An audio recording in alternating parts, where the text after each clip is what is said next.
Buenos días. En primer lugar, a las autoras de esta aportación, Amalia Ayala de la Peña, Margarita Campillo Díaz y María Ángeles Hernández Prados, profesoras de la Facultad de Educación de la Universidad de Murcia de España, nos gustaría agradecer a la organización del cuarto Congreso Mundial sobre Infancia y Adolescencia la aceptación de la contribución que hoy presentamos. El tema tiene que ver, en el marco de la formación inicial universitaria, con la formación en atención educativa a infancia y adolescencia en riesgo de exclusión social, desde la narrativa de los profesionales de la educación en ejercicio. Desde la Unidad de Innovación de la Universidad de Murcia, el Grupo de Innovación InnovaTransfer, al que pertenecemos, obtuvo este curso pasado, como por otra parte ha venido ocurriendo en las últimas convocatorias, un proyecto de innovación. Y así, 3 compañeras del área de Teoría e Historia de la Educación afrontamos el gratificante reto de compartir y coordinarnos, con el objetivo de intentar dialogar y reflexionar de forma conjunta sobre nuestro quehacer diario en la formación de los futuros docentes. El punto de partida se encuentra en la constatación de un indicador como es el AROPE, que para nuestra comunidad autónoma señala que más del 34% de la población murciana se encuentra en situación de riesgo de pobreza y exclusión social. La realidad creemos que requiere de una toma de conciencia y desde el campo que nos compete de formación inicial de futuros docentes, una preocupación por la cualificación de los profesionales encargados de la intervención educativa. Indagar sobre las narrativas de los profesionales en ejercicio se plantea para esta experiencia concreta en el marco de la materia Educación Social y Empleo con el alumnado del grado en Educación Social. Durante el curso anterior, el mismo equipo de profesoras trabajamos el uso del cine para la detección de situaciones en las que se producía una atención educativa profesional con infancia y juventud en situación de riesgo y exclusión social. De esa experiencia, una de las conclusiones nos lleva a la valoración de la narración de experiencias de docentes y profesionales en ejercicio,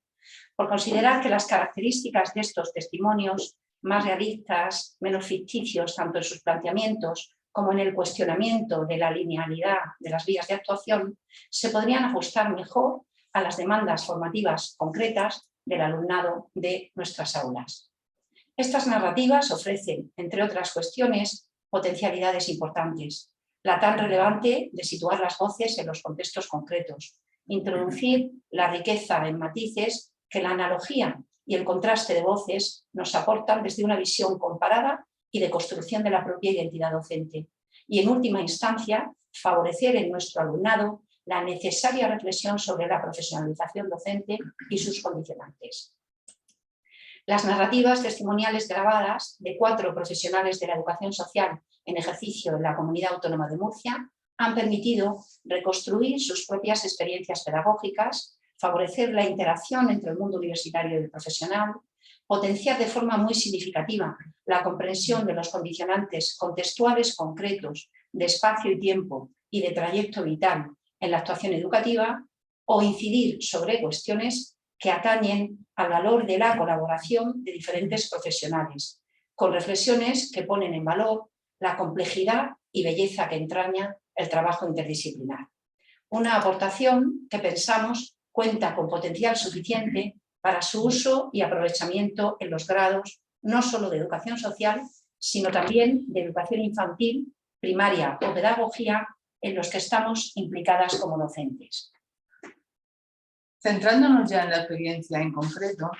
concretamente en el procedimiento y en las dimensiones de las narrativas, podemos decir que se trata de una experiencia de innovación multietápica, de corte cualitativo y enfoque interpretativo, con 3 etapas claramente diferenciadas. Por una parte el diseño, por otra parte el desarrollo, por otra parte la evaluación.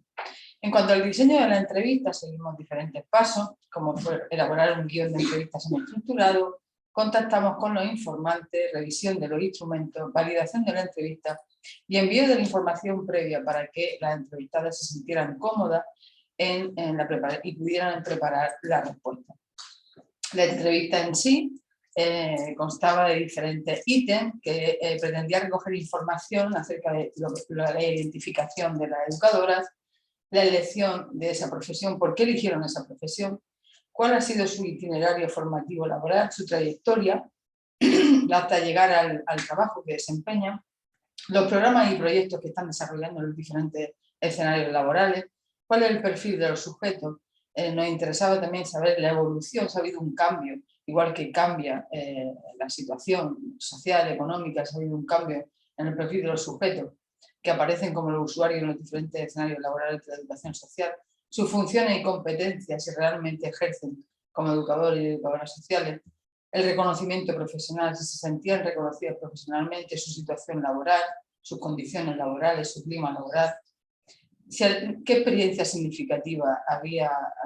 que habían tenido en su trayectoria profesional, que bueno, había significado un punto de inflexión en su vida, la proyectiva, qué pensaban de la educación social, de la proyección de la educación social, su satisfacción profesional y ya un cierre y despedida que nos servía para que transmitieran un mensaje a nuestro alumnado. En concreto, las entrevistas se realizaron a 4 educadoras sociales de los diferentes ámbitos de profesionalización de la educación social y que respondían al interés de nuestro alumnado de educación social. 3 educadoras trabajaban en el sector privado y una en el sector público. Una de las educadoras pues, trabajaba dentro de lo que era un programa de protección internacional, otra de manera autónoma se dedicaba a la mediación familiar, otra con menores, trabajaba en centro de menores con problemas de conducta y salud mental, y luego ya en el ámbito del sector público, la educadora social dentro del contexto escolar, como el PTSC, profesor técnico al servicio de la comunidad. En cuanto a las dimensiones, los resultados de esa entrevista, nos vamos a centrar en algunas de las dimensiones a partir de las que queríamos recoger información. En cuanto a la elección de profesión, ¿qué le llevó a elegir esa profesión? Y su itinerario formativo destaca un componente factor vocacional y personal. Es decir, siempre ha habido una experiencia personal que le llevó, o la experiencia con un profesional que le llevó a elegir esta profesión. Además, hablan de que realmente tienen ese espíritu vocacional, ese espíritu de ayuda. Es decir, ellas pretendían tener una profesión de ayuda, de cuidado. En cuanto a los destinatarios con los que trabajan y los proyectos o programas que desarrollan, los destinatarios eran infancia y adolescencia y los programas, como ya he dicho anteriormente, eran programas que se orientaban a resolver problemas de conducta y salud mental, programas de protección internacional, programas de mediación familiar y luego lo que son los programas propios de Departamento de Orientación, donde se ubican los PTSC y lo que es la intervención en un contexto escolar. Ellos resaltaban realmente que desempeñaban las funciones propias y específicas de un educador y educadora social, como tiene que ver con facilitar recursos,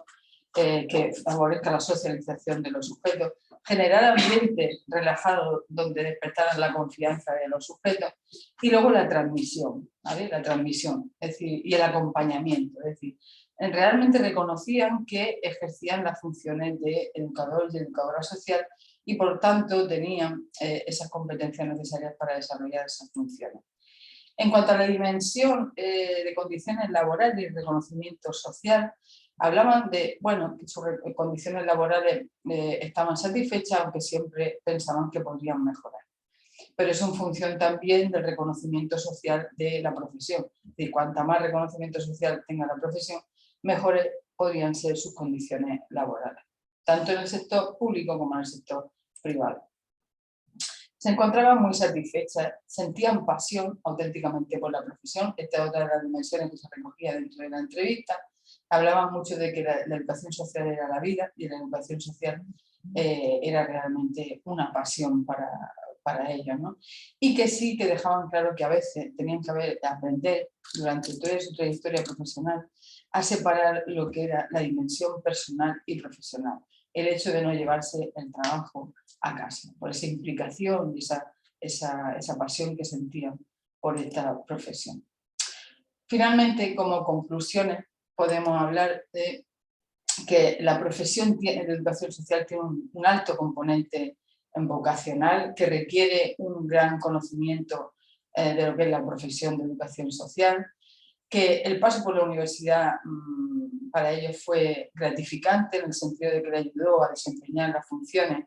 que tienen que ejercer en los diferentes escenarios laborales donde trabajan y también reclaman y sienten la necesidad de seguir formándote. Lo que pasa es que ahí aparece el hándicap de la falta de tiempo para poderlo realizar. Sienten una gran satisfacción por su profesión, aunque siempre hablan de la necesidad de mejorar, sobre todo de limitar, de la falta de un reconocimiento social que impida el intrusismo laboral dentro de lo que son las profesiones sociales en general. Y además apuestan por la necesidad de que se formen en la universidad y que se entienda la educación social desde una lógica profesional y que toda la formación se ponga de las disciplinas, se ponga al servicio de la profesión. Muchísimas gracias por su atención y esperamos que esta presentación haya sido de su agrado.